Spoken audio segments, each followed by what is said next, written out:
The statistics of performance of students in the public schools compared with students from private schools in terms of mock examinations for this year's National Grade 6 assessment is presently being undertaken by the country's Exams Division.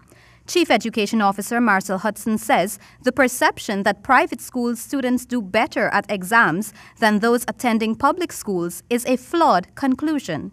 If you have 400 children writing the examinations again from the private school as against 13,000 from the public schools, the match is unfair. The comparison is kind of unfair because you're talking about 400 numbers against 13,000.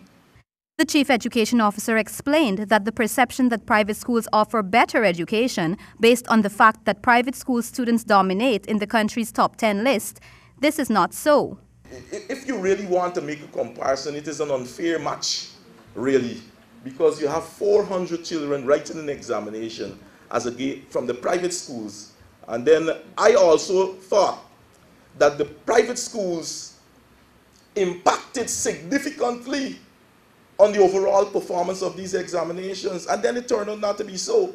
According to Mr. Hudson, all students, regardless of where they obtain their education, should be praised for their achievements, and that for this year there was a notable number of private school students who did well at the NGSA.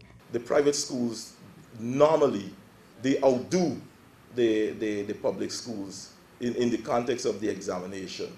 But there are other issues that I wouldn't want to discuss now because not all the private schools do extremely well. Reporting for HGP Nightly News, I am Kristen Macklingam.